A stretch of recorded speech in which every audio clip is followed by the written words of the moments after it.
ആദ്യം ശ്രീ കൊടിക്കുന്നിൽ സുരേഷ്, ഇത് ബജറ്റിനെ കുറിച്ചൊരു പൊതു ചർച്ച എന്ന നിലക്കാണ് ഞങ്ങൾ ഈ ചർച്ചയെക്കുറിച്ച് ആലോചിച്ചിരുന്നത്. യൂണിയൻ ബജറ്റ്, പ്രത്യേകിച്ചും ഈ ടാക്സ് നികുതിയുമായി ബന്ധപ്പെട്ട് വലിയ മാറ്റം ഉണ്ടാവുകയും അത് പൊതുവിൽ ജനപ്രിയമായൊരു തീരുമാനമാവുകയും ചെയ്തല്ലോ. അപ്പോൾ പൊതുവായിട്ട് ഈ കാര്യങ്ങളെക്കുറിച്ച് ചർച്ച ചെയ്യാമെന്നായിരുന്നു കരുതിയിരുന്നതെങ്കിലും, പക്ഷേ ഒടുവിലത്തെ ഈ കേന്ദ്രമന്ത്രി ജോർജ് കുര്യൻ്റെ പ്രസ്താവനയോടുകൂടി കേരളത്തിനെതിരായിട്ടുള്ള ഒരു നിലപാട്, യൂണിയൻ കേന്ദ്ര സർക്കാരിൻ്റെ ഒരു നിലപാട് എന്ന നിലയിലേക്ക് കൂടുതൽ കാര്യമായിട്ട് ഈ വിഷയം വരികയാണ്. അപ്പോൾ കേരളത്തോട് സമ്പൂർണ്ണമായിട്ടുള്ള വിവേചനമാണ്, പരിഹാസത്തോളം എത്തുന്ന അവഗണനയാണ് കേന്ദ്രം സ്വീകരിച്ചിരിക്കുന്നത് എന്ന കാര്യമാണോ താങ്കൾക്ക് വിമർശിക്കാനുണ്ടാവുക ആ വിഷയത്തിൽ?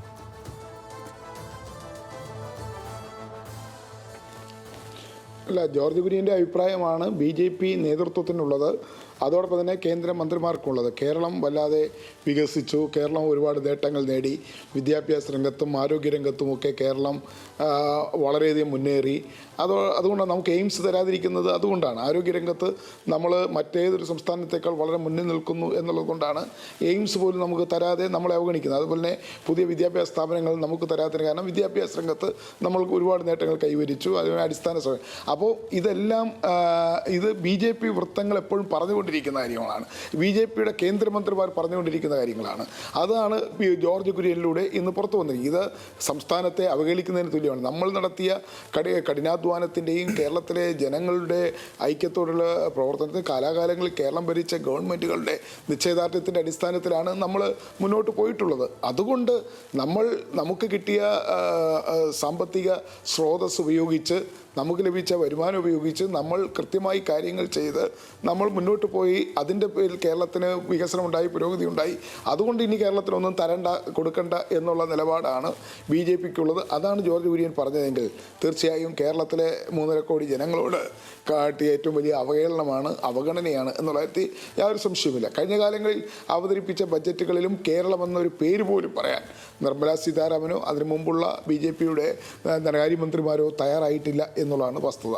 അതുകൊണ്ട് ഇത് തീർച്ചയായും ജോർജ് കുര്യനിലൂടെ നമ്മൾ കേട്ടത് അത് BJPയുടെ ഒരു സമീപനമാണ്, BJPയുടെ മന്ത്രിമാർ എപ്പോഴും കേരളത്തോട് കാണിക്കുന്ന സമീപനമാണ് എന്നതിൻ്റെ തെളിവാണ്. എന്തായാലും ഈ ബഡ്ജറ്റ് അവതരിപ്പിച്ചപ്പോൾ അത് ആർക്ക് വേണ്ടിയുള്ള ബഡ്ജറ്റാണെന്ന് എല്ലാവർക്കും അറിയാം. ഇത് മധ്യവർഗത്തിന് വേണ്ടി, സമ്പന്ന വിഭാഗത്തിന് വേണ്ടി, അത് കോർപ്പറേറ്റുകൾക്ക് വേണ്ടി ഉള്ള ഒരു ബഡ്ജറ്റാണ്. മാത്രമല്ല നമ്മുടെ LIC ഉൾപ്പെടെയുള്ള ഇൻഷുറൻസ് മേഖലയിൽ 100% FDI വരുന്നു എന്ന് പറഞ്ഞാൽ അത് സ്വകാര്യവൽക്കരിക്കാൻ തീരുമാനിച്ചു കഴിഞ്ഞിരിക്കുന്നു എന്നുള്ളതാണ്. അതുപോലെ സ്വകാര്യവൽക്കരണത്തിന് ഊന്നൽ നൽകുന്ന ഒരു ബഡ്ജറ്റാണ് നമ്മുടെ പൊതുമേഖലാ സ്ഥാപനങ്ങൾ. ഇനി സ്വകാര്യവൽക്കരിക്കാനുള്ള പൊതുമേഖലാ സ്ഥാപനം പ്രധാനമായും LICയും അതുപോലുള്ള റെയിൽവേയൊക്കെയാണ്. അവിടെയൊക്കെ വിദേശ നിക്ഷേപം 100%ആക്കി കൊണ്ടുവരാനുള്ള നീക്കമെന്ന് പറയുന്നത് നമ്മുടെ രാജ്യത്തെ അവിടെയും സ്വകാര്യവൽക്കരിക്കുക എന്നുള്ളത് ലക്ഷ്യം വെച്ചാണ്. ഇവിടെ എടുത്തു പറയുന്നത് ഇപ്പോൾ BJP ഉയർത്തി കാണിക്കുന്നത് എന്താണ്, ആദായ നികുതിയുടെ പരിധി 12 ലക്ഷമായി വർദ്ധിപ്പിച്ചു എന്നുള്ളതാണ്. നമുക്കറിയാം കുറേ വർഷങ്ങളായി ഇന്ത്യ രാജ്യത്തെ ഈ ആദായ നികുതിയുടെ പരിധി വർദ്ധിപ്പിക്കണം എന്നുള്ളത് നിരന്തരമായി അഭ്യർത്ഥിച്ചു കൊണ്ടിരിക്കുന്ന കാര്യമാണ്. ഇതെല്ലാം കഴിഞ്ഞ കാലങ്ങളിൽ ഇന്ത്യ ഗവൺമെൻറ് അല്ലെങ്കിൽ ധനമന്ത്രി നിഷേധിക്കുകയും തള്ളിക്കളയുകയും ചെയ്ത കാര്യമാണ്. ഇപ്പോൾ ഈ ആദായ നികുതിയുടെ ഒരു വർധനവ് കൊണ്ടുവന്നതിന് കാരണം ഡൽഹി തെരഞ്ഞെടുപ്പാണ് എന്ന് നമുക്കെല്ലാവർക്കും അറിയാം.